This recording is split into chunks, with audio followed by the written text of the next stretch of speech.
Hello student, SLD online classes में आपका स्वागत है। मैं सुरेंद्र सिंह आपको केमिस्ट्री फर्स्ट सेमेस्टर की क्लास के बारे में डिस्कस करूंगा। तो सर्वप्रथम केमिस्ट्री के सिलेबस के बारे में आपको डिफाइन किया जाएगा। बहुत से बच्चों को केमिस्ट्री के सिलेबस के बारे में भी पता नहीं है, तो सिलेबस का पूर्ण ज्ञान होना बहुत ही आवश्यक है। तो सर्वप्रथम जो हमारा केमिस्ट्री का फर्स्ट पेपर है, उस पेपर का जो टाइटल है, उस पेपर का नाम है रसायन विज्ञान के मूल सिद्धांत, जिसके अंतर्गत हमारे 8 चैप्टर दिए गए हैं। उन 8 चैप्टरों का आपको पूर्ण ज्ञान होना बहुत ही आवश्यक है। सर्वप्रथम फर्स्ट चैप्टर के अंतर्गत जो हमारे प्रथम चैप्टर का नाम है भारतीय रसायन एवं आणविक ध्रुवीयता। भारतीय रसायन एवं आणविक ध्रुवीयता, इसके अंतर्गत हमारे जो टॉपिक आते हैं उनके बारे में डिस्कस करना बहुत ही आवश्यक है। सर्वप्रथम हमारा जो टॉपिक है, उस टॉपिक में प्राचीन भारत में भारतीय रसायनज्ञों का योगदान, इसके बारे में आपको पढ़ाया जाएगा। जैसे प्राचीन समय में हमारे जितने भी भारतीय वैज्ञानिक हुए, उनके बारे में, उनका क्या क्या रसायन विज्ञान में योगदान था, उसके बारे में आपको डिटेल से बताया जाएगा। दूसरा हमारा जो टॉपिक है आणविक ध्रुवता। अणुओं के बीच में ये आपस में ध्रुवता उत्पन्न होती है, उसके बारे में इस चैप्टर में बताया गया है। पहले चैप्टर में ही तीसरा टॉपिक है हमारा अनुनाद। और चौथा टॉपिक है रासायनिक बल। रासायनिक बल क्या होता है, उसके बारे में इस टॉपिक में भी बताया जाएगा। चैप्टर फर्स्ट में नेक्स्ट हमारा जो टॉपिक है द्रवीय आघूर्ण एवं आणविक संरचना, जिसके बारे में आपको ज्ञान प्राप्त किया जाएगा।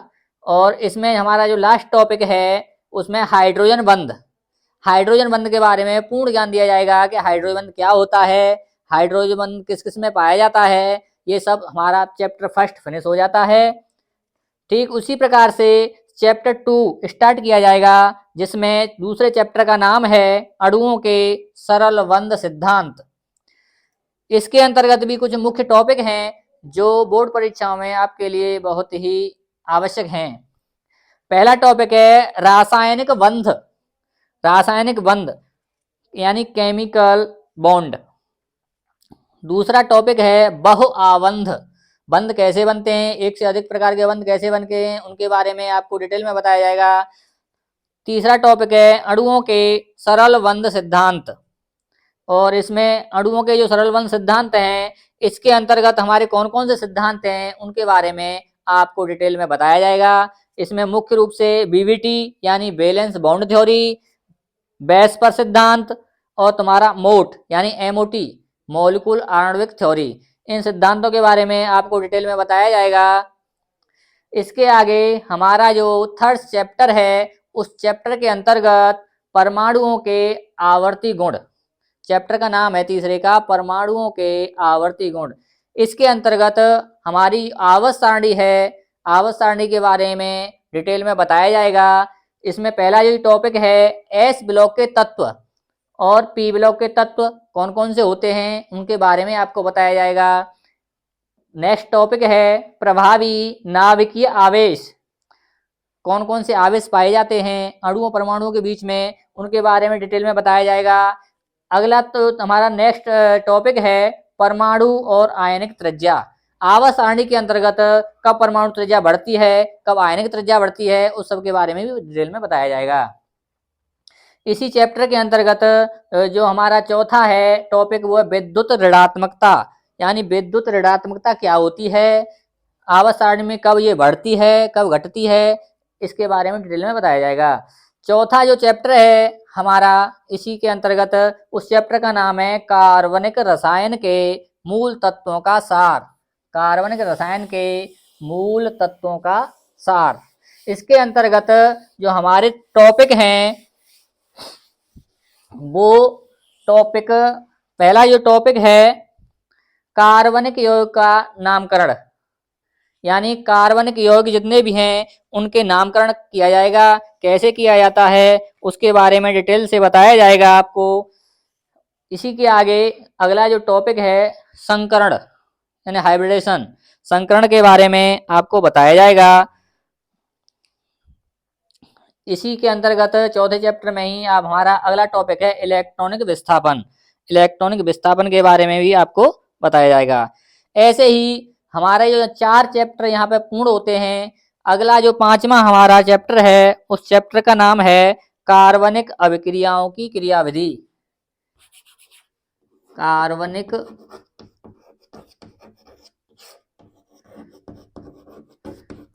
अभिक्रियाओं की क्रियाविधि।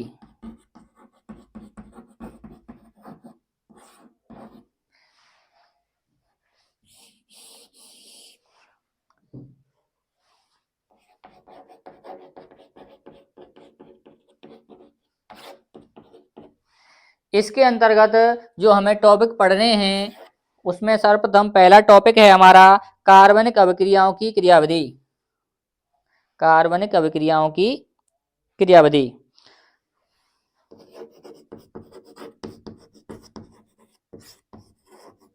कार्बनिक अभिक्रियाओं की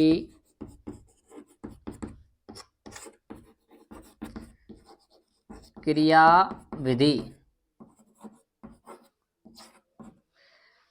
दूसरा टॉपिक है इसी के अंतर्गत जिसमें बंध विखंडन। बंध विखंडन, जो बंध किस प्रकार से बनते हैं उनका कैसे विखंडन होता है उसके बारे में बताया जाएगा।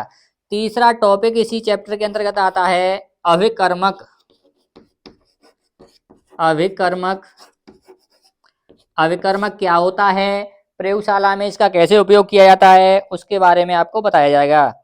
और इसी के अंतर्गत हमारा अगला टॉपिक है कार्बनिक अभिक्रियाओं की कार्बनिक अभिक्रियाओं के प्रकार।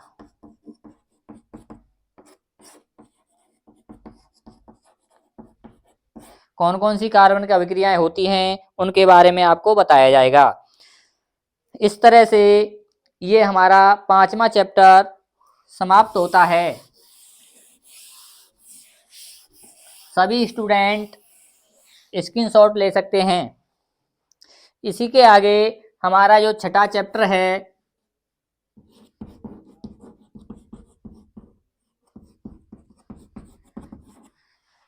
चैप्टर 6 है, इसका नाम है त्रिविम रसायन।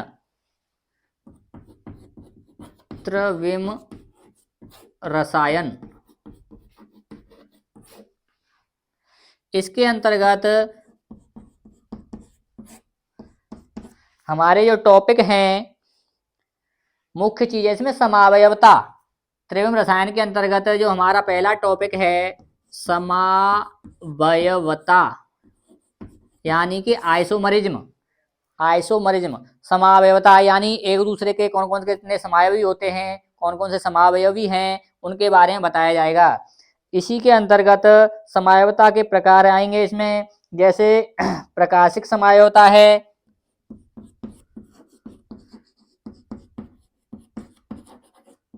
प्रकाशिक समावयवता,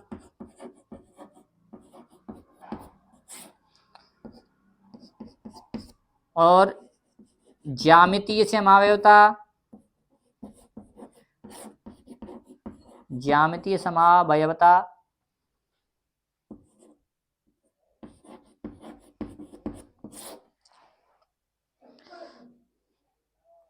इनके बारे में आपको 6 चैप्टर में बताया जाएगा। ऐसे करके ही हमारा जो नेक्स्ट 7वां जो चैप्टर है, जो 7वां चैप्टर है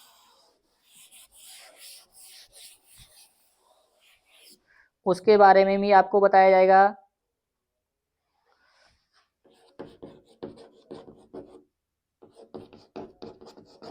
चैप्टर 7, 7वें चैप्टर का जो नाम है मूलभूत कंप्यूटर प्रणाली। मूलभूत कंप्यूटर प्रणाली। 7वें चैप्टर में कंप्यूटर के बारे में आपको पूरी डिटेल दी जाएगी, जानकारी प्रदान की जाएगी, तो कंप्यूटर के बारे में आपको ज्ञान प्राप्त होगा। इसके अंतर्गत जो हमारे टॉपिक हैं, मुख्य रूप से जो पहला टॉपिक है कंप्यूटर प्रणाली।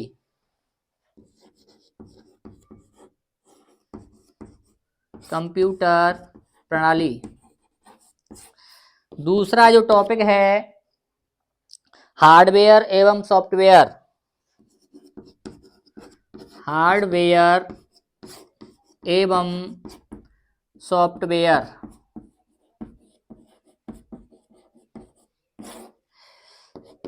जो तीसरा हमारा इसमें टॉपिक आएगा वो input device, output device, input device, output device, device and storage device.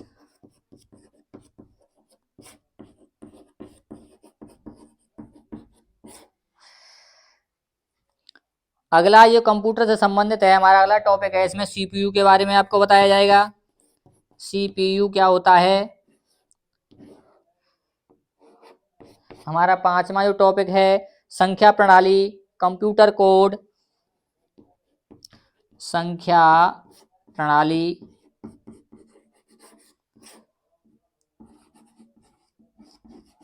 Computer code क्या होते हैं उनके बारे में आपको बताया जाएगा। ऐसे करके हमारा ये 7वां चैप्टर जो है फिनिश हो जाएगा। लास्ट चैप्टर बचा है हमारा सिलेबस के अकॉर्डिंग, जिसके अंतर्गत उस चैप्टर का नाम है रसायन विज्ञान के लिए गणितीय संकल्पना। रसायन विज्ञान के लिए गणितीय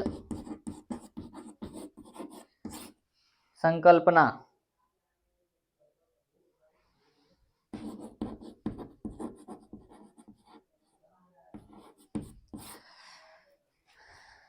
ये 7वां चैप्टर है हमारा। इसके अंतर्गत हम सबसे पहले जो टॉपिक पढ़ेंगे, पहला जो टॉपिक है वो लघुगुणक का है। लघुगुणक। लघुगुणक के बारे में आपको ज्ञान प्राप्त किया जाएगा। प्रतिलघुगुणक है,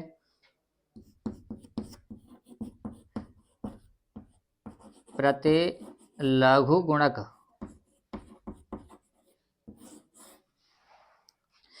अवकलन है,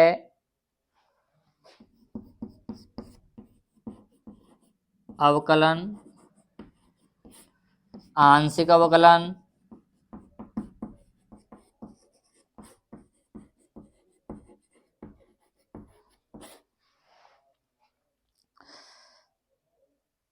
समाकलन है, समाकलन, क्रमचय संचय, क्रमचय संचय और प्रायिकता। प्रायिकता, इन सब के बारे में आपको डिटेल से बताया जाएगा। इस तरह से प्रत्येक स्टूडेंट को सिलेबस के बारे में पूर्ण ज्ञान होना बहुत ही आवश्यक है। सिलेबस की पूरी तरह से तैयारी करने पर लगभग प्रत्येक स्टूडेंट को आधी सी तैयारी हो जाएगी। ऐसे करके इसका आप स्क्रीनशॉट ले लीजिए, जिससे कि आपको सिलेबस अच्छी तरह से याद हो जाए। ठीक है। और नेक्स्ट क्लास में मैं आपको फर्स्ट चैप्टर के बारे में डिटेल से बताऊंगा। धन्यवाद।